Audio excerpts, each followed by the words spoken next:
Hi, everyone, and welcome to Marketplace Masters, the podcast dedicated to uncovering the strategies that drive success on Amazon.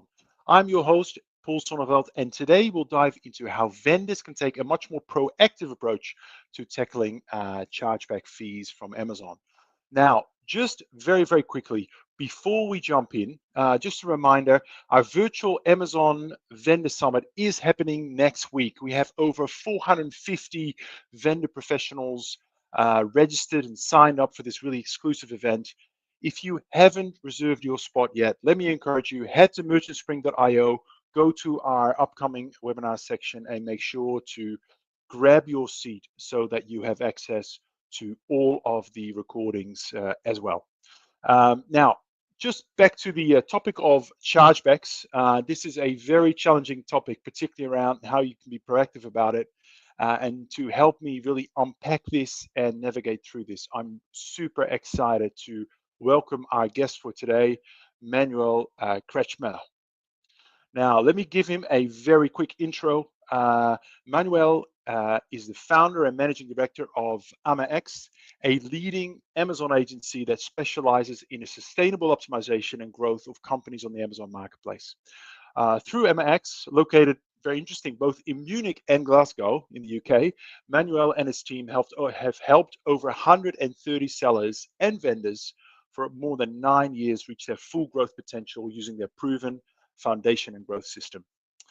With over 450 million euros generated in sales on Amazon with his agency and the experience of launching 4 of his own brands, Manuel regularly gives lectures on exciting topics related to Amazon, e-commerce, and entrepreneurship.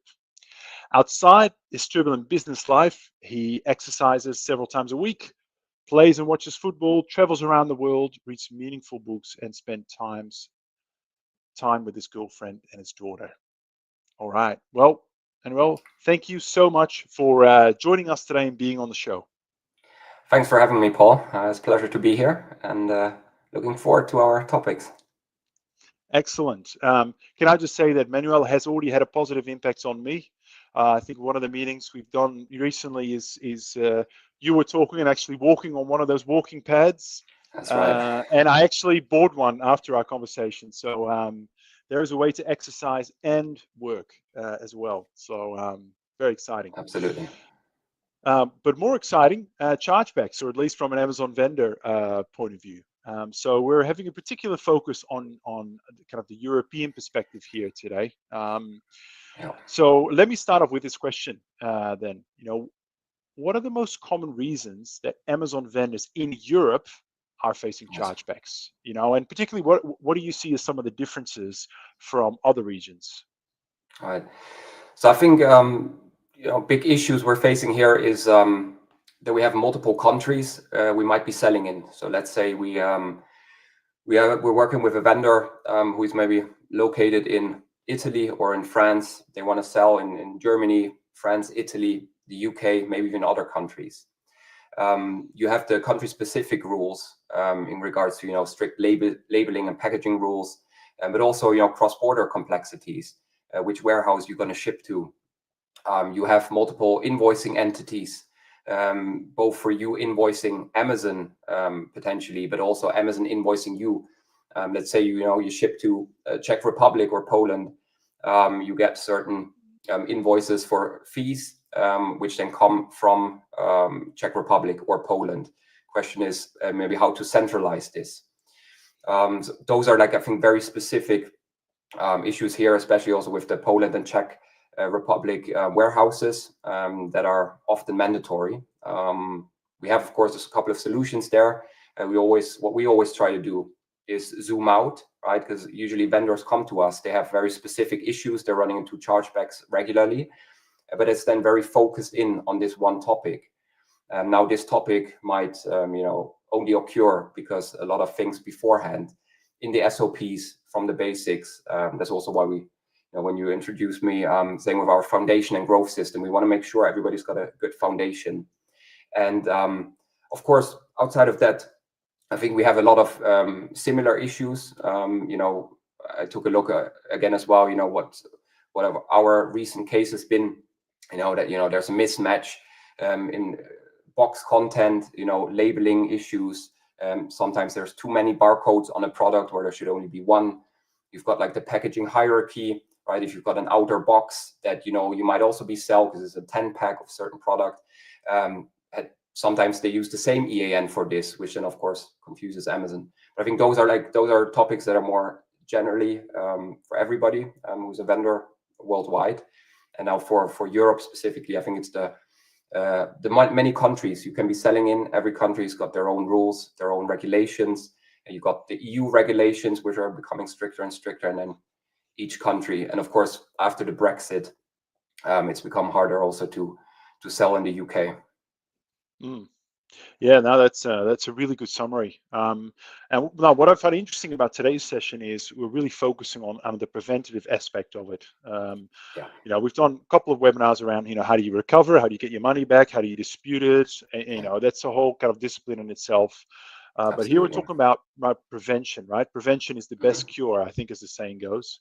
So let's start with proactiveness. So when you're talking to your vendor clients, right, you know, what are you encouraging them, like in terms of, you know, what are the first steps or some of the basics that a vendor should really take to implement a proactive approach? I mean, where does it start?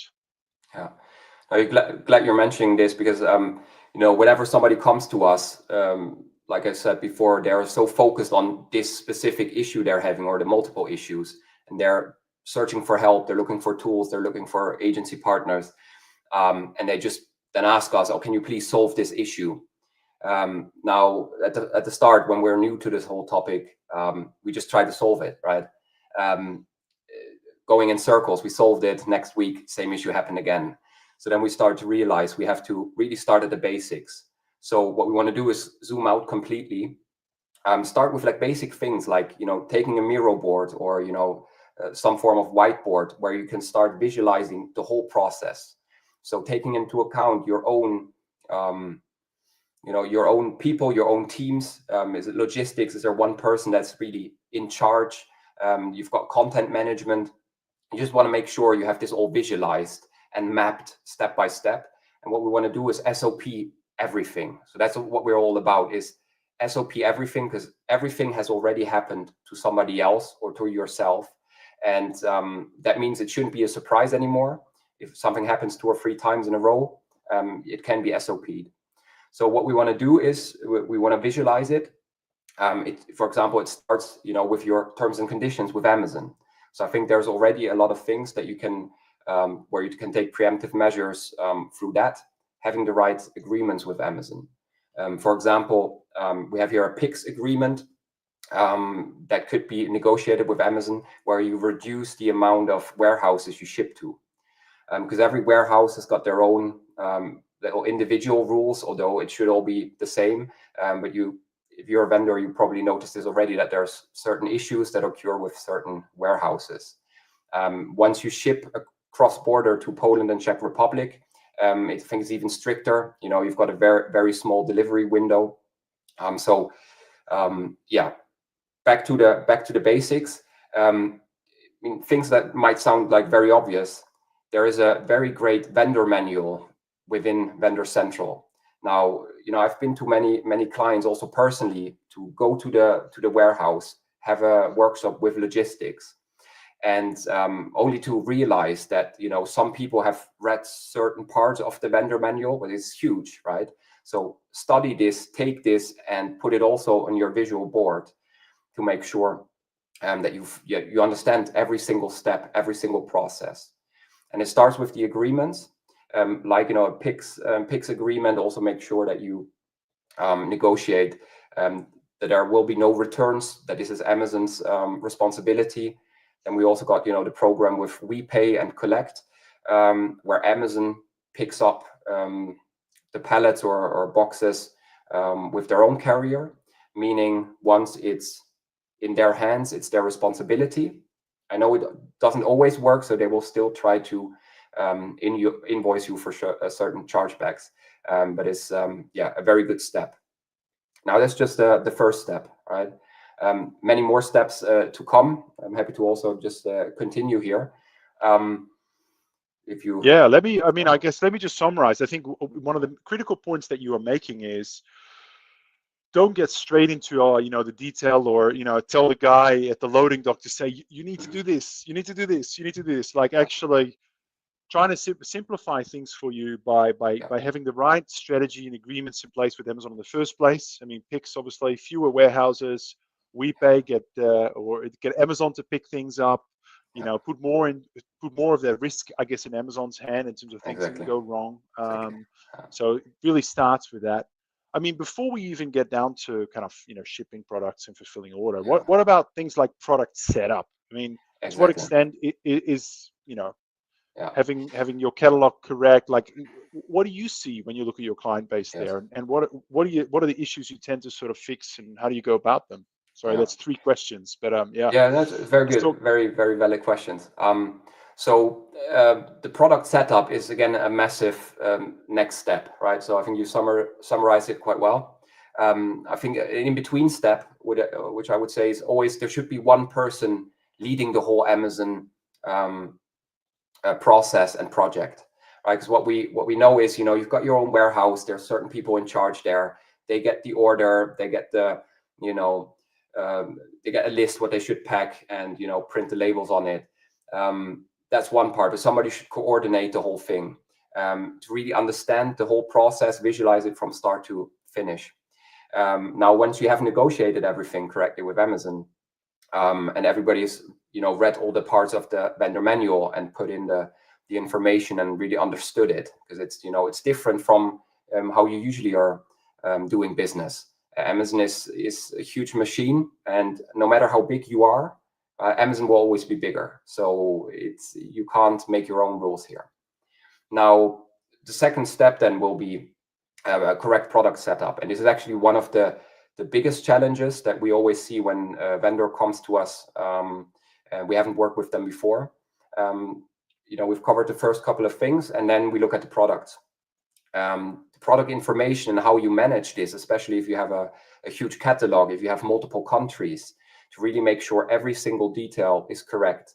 All the regulational requirements, like the new GPSR, and everything is perfect. But what I really want to focus on here is the packaging hierarchy. So I mentioned this at the start already. You've got your UPC, GTIN, or EAN on your product. Now, sometimes there's multiple barcodes on the products. It's really, really important. Just have one barcode, not something else, not the QR code, unless you're in the transparency program with Amazon. One barcode.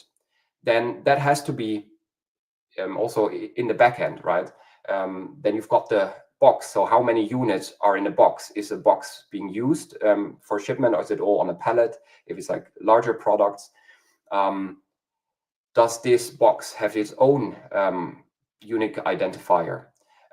Do you want this bigger box to be a unit that can be sold as well? Now, there's a lot of things you can tick in the back end, or you can input there, which often is complete chaos. So when we look at new accounts that have not been working with us yet, it's complete mayhem what we find.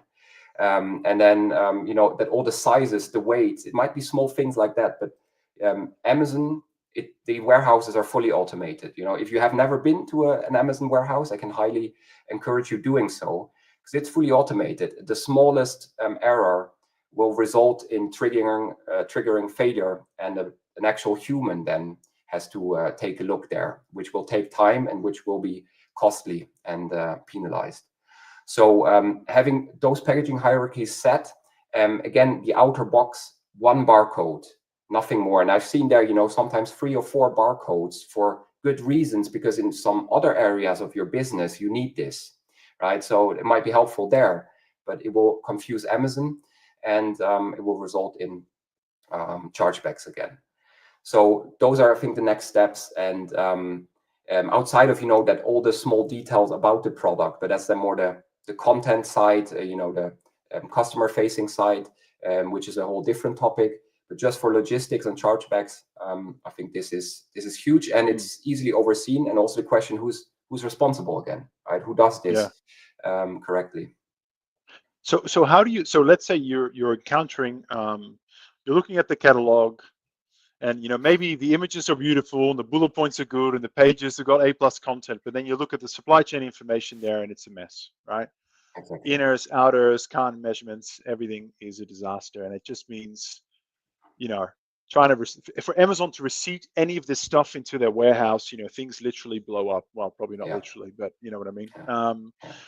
How do you go about fixing that? Is it a matter of, man, start again, or is it, hey, I need my AVS, my vendor person to just drop everything and fix this for me, or is it ASIN by ASIN, just manually fix it? I mean, what's physically involved in getting this sorted? Because whenever we get to sort of sorting catalog issues, people start to get worried, right? Because it can take a lot of time and sometimes it's near impossible.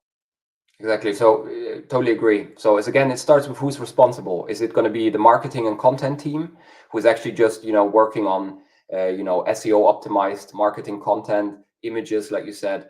I think that little part is often, there's nobody who's really responsible. It's not really logistics and the warehouse, because they're just fulfilling the orders and the POs. So then again, that one person in charge comes in. He has to, or she has to, understand who's going to take care of this. Now, this is manual work. You can work with bulk sheets and Excel flat files, downloading what you already have. So always look at what you have, select everything, and create a backup. Then go to your PIM system or your ERP system, wherever you have the correct and real data, and use Excel formulas to cross-reference where there's a mismatch. And then also, again, implementing an SOP, because you might not even be aware how important it is, or you have not been aware yet how important it's been to have all the box labeling correctly set. And then also, can this be sold individually, ordered individually? And then it comes for like minimum order quantities as well, which is a separate topic we'll dive into in a minute as well. Somebody has to do it. It's also something that we, for example, as a service partner, we do for our clients, to maybe like 80-90%, because we need their input, how it should be correctly. And also then we often notice that they don't follow an SOP. So for some products, it's the one way, for other products, it's completely different. And so again, SOP comes into play, and we have to make sure to standardize everything here. Then it's about implementing, and then about uploading. Now, first step is having the content all correct. Next step is I upload it. Maybe it's not being reflected. So there, of course, an AVS can help if you have one. Again, somebody should take care of this, fact checking, double checking, and then cross-referencing with the chargebacks. So also looking at the chargebacks. I've now done it for this batch of products. Have I seen a difference now? If not, AVS or Amazon support. I mean, we all know with Amazon support, it can be challenging, but that's your way to go, to make sure it's actually being reflected in the system. And just having it in your backend doesn't mean that it's actually in the Amazon backend, like fully reflected. And it's very hard to fact check that. Yeah, absolutely. I mean, it's just the perpetual logging of cases, right, to get things aligned in the system. So exactly. You talked a lot about SOPs, processes, doing things consistently, but that sort of raises the question of around accountability and who's responsible for what. Now, obviously, if you're working with an agency like yourselves, you're paying an external party to do it, so you can put a lot of pressure on them, and you can have, the buck stops with you, right? You will kind of flex to get it done. But for those, that's sort of an external support mechanism. What about just vendors that do this well, or that should do this well? I mean, what does good look like in terms of accountability here? Do you have a preferred way of dividing roles and responsibilities when it comes to product catalogs and some of the other aspects related to this conversation? Yeah, I mean, what we try to do as an external partner, we see ourselves as the Amazon captain for our clients. It's not our aim to take on all the heavy lifting for our clients. It's to really make sure that all these SOPs are implemented with our clients, and that we only, help and do the heavy lifting where it's really necessary and needed. But we're more like the strategic sparring partner as well. of course, we can't do the negotiations for our clients with Amazon, but what we can do is set good benchmarks. So it starts with, when it comes to the terms and conditions, understanding what is a good rate, what's a good percentage, what should I actually pay, and what's reasonable. That's the first step. The next step is, I think a lot of accountability has to be taken by each vendor and themselves by creating all the SOPs. Once you've cleared out, all the things that you can't control, if you have got the we pay, you've got the collect, you've got the PICS agreement, you've got reasonable terms negotiated with Amazon, good cost prices, so that's all there. There's not that much you can do. Of course, if you have an AVS, you can again escalate things, but this is not what we want to focus on today, because today we want to make sure how each vendor can take the responsibility and implement the processes in-house between, the e-commerce manager, the sales manager, the content and marketing team, the logistics team, the advertising team, that this is all, a smooth and well-oiled machine. So that's what we try to do, because we want to in the end focus on where we can help, providing good content. We can do advertising growth strategies, but everything else we have to make sure that it's properly implemented and solidified within each vendor's account, and that gives the most value as well. Yeah, for sure. I want to sort of take a slight detour to the side here, which is just about Chargeback specifically, just out of interest. What are the top? I mean, I know there's lots and lots of chargebacks, right? I sort of look at them as penalties. Every time things don't fit neatly into Amazon's automated model, and there's an exception routine that Amazon has to do, they just recover the cost plus a bit more, right? Probably plus some margin. That's kind of how I look at chargebacks. What are in Europe and sort of the area that you look at a lot? What is floating to like the top 5 in terms of chargebacks? I'm just curious what you are seeing in terms of trends and repeat offenders and high volume fees. So I mean, it depends. When we start working with somebody, it's often that the box content doesn't match what Amazon expected, because the data input in the product area in the backend is not what's actually being delivered, right? So that's, I think, that we can tackle them. Now, once that's all smooth, that should almost never happen. I mean, you can never prevent, you never can get to 100% correct delivery rates. Amazon might find something, and sometimes mistakes happen. That's just human.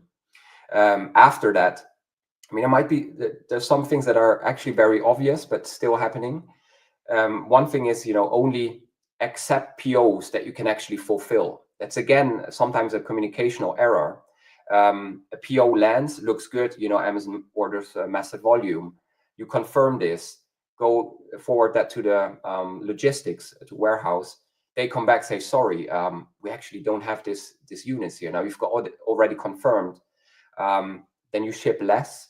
Then again, there's a mismatch, because also the carrier, the truck expects a different amount, different weight, different size.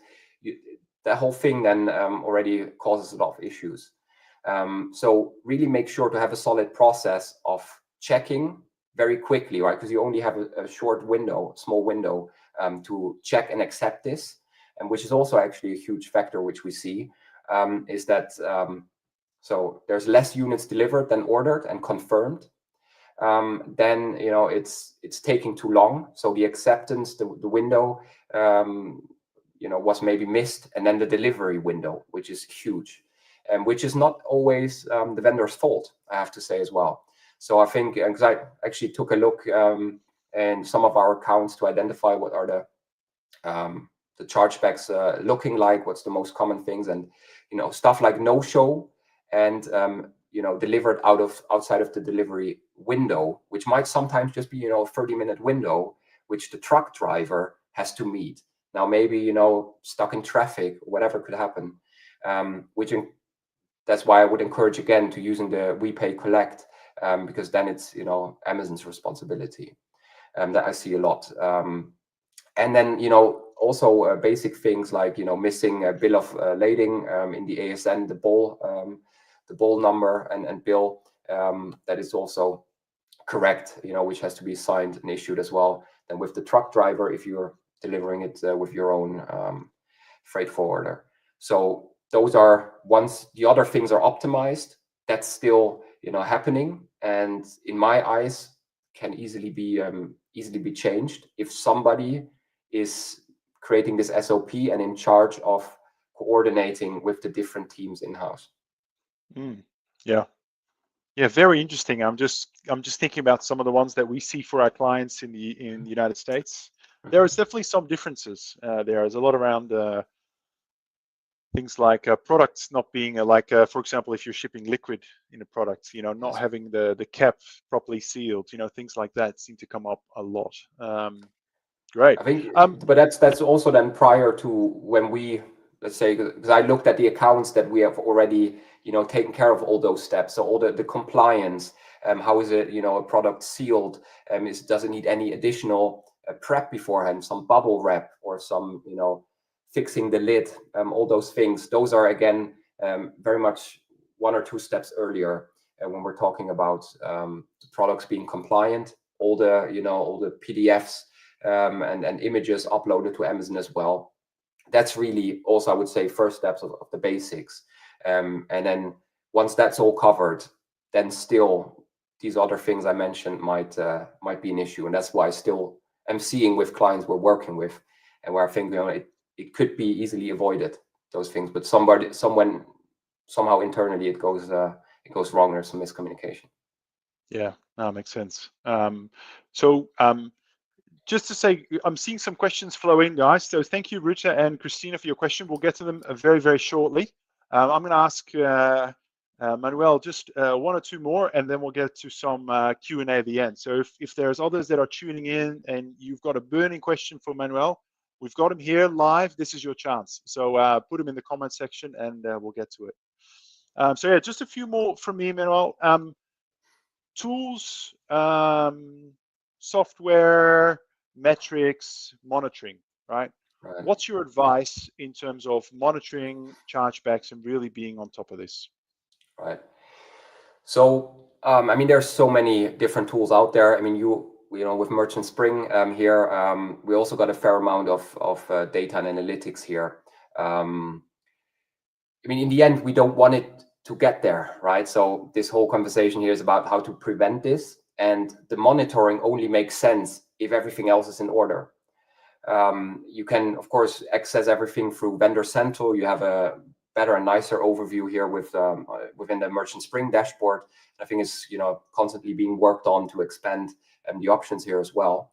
But of course, you know, once you've implemented changes, you want to see metrics change as well, right? So we don't have any big preferences of this for this. You know, there's multiple tools out there.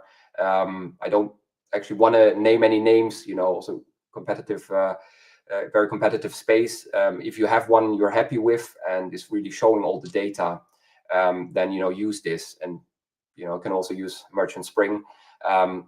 But it will only show how well you're doing things, right? So you have to tackle all those things beforehand, and then track it and make sure it's correct. And then again, is who is responsible for escalating this? If there's an issue in a certain area, what's the process again? Because having the data is nice, but if you don't do anything with it, might be problematic. Yeah, no, for sure. Thank you for all the nice mentions about Merchant Spring. But one of the things I would sort of mention is, as we're building their functionality, one of the things I kind of I found quite useful is, you know, going to the chargeback screen inside Amazon Vendor Central. You can get up to, I mean, Amazon says it's like 2 years worth of data. It's like slightly less. It's slightly annoying. You can get, I don't know, slightly less. Get the whole data that you can get. You can just get a raw file, and it's really easy for those of you that are a bit more like Excel inclined. You can just run a pivot table on it, and most chargebacks will relate back to a particular PO and an ASIN, right? So you can actually look at, like, you know, what are the trends by ASIN? What are your worst offending ASINs? It's a really good way. I mean, this is this is not so much about proactive prevention. This is more about, I've got a big problem and how do I sort through this? But yeah, I found the fact that, it sort of comes in a very sort of digestible format, very useful for quickly getting to like the 80-20 where you should be focusing. So anyway, that's my tip for the day. That's what we stumbled on as we were building out our own functionality. Yes. Great. We're past the, sorry, you were going to add Yeah, I something just want to that, say, so one thing was also very important. I think what we see a lot is, the whole MOQ thing. And Oh, yeah. so, I mean, once all the other things are set correctly, a lot of issues we see, which can also result in, not confirming all the POs because it's too small of a quantity. Now, what you have to understand is that you have to set this per ASIN per warehouse, right? Because we have to, you can set it in the backend as well. We found that, only in 10 to 20% it will actually be taken into the system by Amazon. We had to open a lot of support cases, and again, per ASIN, per warehouse, because we have set it correctly with some of the warehouses, and then Amazon switched to another warehouse and ordered from there, not taking into account the MOQs. And this will help you as well a lot. Probably everybody's familiar and aware of this.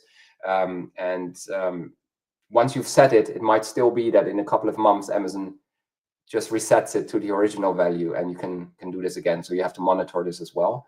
So basically, keep track of all the POs as well, where everything went smoothly, which ASIN, which warehouse, and then things should be getting much better. Excellent. All right, let's go to some of our audience questions. Let's go to Reta. I know there's a bit of people trying to help each other out in the comment section. Amazing. There, which is great.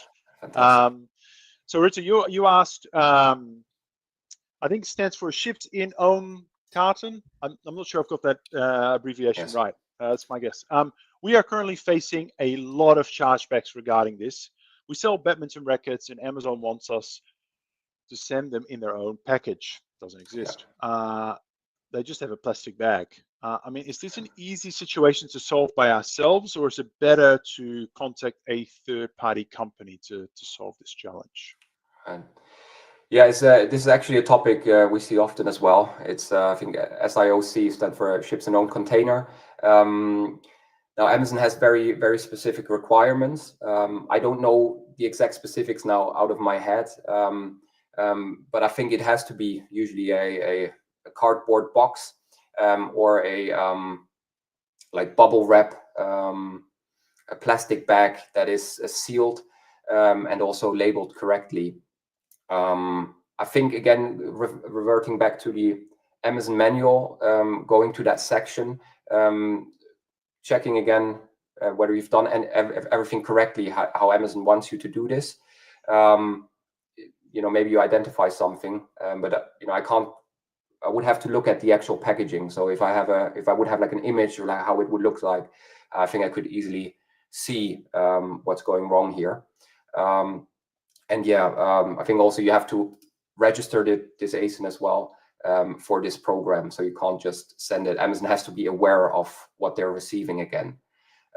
So if you take a look at this again, register the product for this program, look at the vendor manual. If that's still not working, then getting some external help to maybe identify what's not working out. And it might be in the end, unfortunately, that you have to switch from a plastic bag to a box. There's you're talking about external help, which leads me into another question from Sarah Connor. Would you recommend getting an AVS manager to help reduce chargebacks? What's your experience with AVS here? I mean, I'm getting less and less a fan of this over the years. I think when we started on Amazon almost 10 years ago, there was there was many vendor managers. Price was much cheaper, and they were of actual help. They had less clients each. Now, over the years, I think Amazon is now reducing all vendor business, switching more to the seller business. So the thresholds you have to meet to even qualify for one, and also the amount you might have to pay is very, very high. We as an agency or partner, we're always happy if we have another person inside of Amazon who can escalate things where we are facing a wall as well. But I think, again, if once you have all the SOPs defined and all the base work done, the foundation is set, and there's then still topics, then I think it's great with an AVS, especially, again, if you have a large portfolio. So if we're talking about hundreds or thousands of SKUs and multiply that by multiple marketplaces, then it's very hard to keep track. And they have other options as well for internal audits about product integrity. So if you have one and it's a reasonable price, it's great. But be able to get one is become harder and harder. Yeah. Thank you. And actually, if I may, I just there's another thing popped into my head, which I forgot to mention earlier, because I was just saying about multiplying it by all the marketplaces. Actually, one huge thing we are seeing is if we're working with vendors that they maybe have multiple entities. So let's say the mother company is in Italy, they've got a German entity, got a UK entity, French entity. Having one centralized vendor account and having centralized terms and conditions. So what we've seen very often is, we're pushing Germany here. The sell out is fantastic.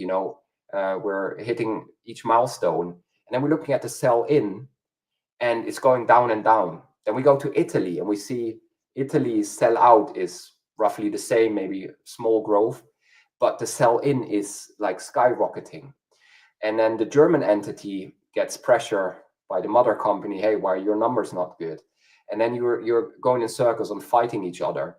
And this is also very challenging for us. So what we always want to do is having a centralized vendor account, and if possible, identical terms and conditions, cost prices as well, and everything the same, so that it stays separated, and Amazon has no incentive of going elsewhere to order. Yeah. No little arbitrage going on by Amazon between different European countries. Yeah. Check your sourcing and check your manufacturing. See the big differences. All right, last question. Thank you for hanging in there, Christina. Let's get on to it. All right. If the box for one SKU contains, for example, 90 pieces per box, that might be too much as an order amount for Amazon. What would be a good way to avoid that Amazon orders a too small amount? Can we just add, say, 10 instead as items per box? Would this lead to problems? If we put in one, we receive very small orders every week, which leads to higher picking costs. So yes. I think the question is really around, how do you trade off that sort of, picking efficiency versus working capital versus, fulfilling Amazon orders, and how do you get to a result that works for you? Yeah. So that's also a very interesting question. And I think this depends on your marketing strategy, because it depends on the sell-through rate, right? If Amazon orders only small quantities, if you then, let's say you have a box now with 10, Amazon orders 1 or 2 boxes, but this is too high of a cost for you. You want it to go to 90. Amazon will then, once you've changed that, maybe not order anything, because they say we can't predict that those 90 units will be sold in a few days or weeks. So you're putting a cap on Amazon. So if you support this with good marketing activities and have a predictable sell-through rate, let's say if you sell 90 units per week or per month, it's very likely that Amazon will order these. And then again, it depends on how big those products are. If it's small units, small products, 90 fit in a normal box that's not overweight, right? So I wouldn't go on heavyweight, 15 to 20 kilos upwards will result in more issues as well. So if you can keep it maybe below 15 kilos and still 90 units fit in a box, and you can match this with a sell-through rate by focusing on a good marketing and advertising strategy, then I see no issue. But I think it's very much on the high end. So I don't think we have any vendor we work with that has boxes with 90 units as an MOQ. I think that's a bit too high. Something with 20 to 30, I think it's easier. Thank you, Manuel, and thank you, Christina, for your question. Now, Manuel, unfortunately, we're not just over time, we're well over time. I do make a habit of it. I apologize to the audience who needs to get on with their day.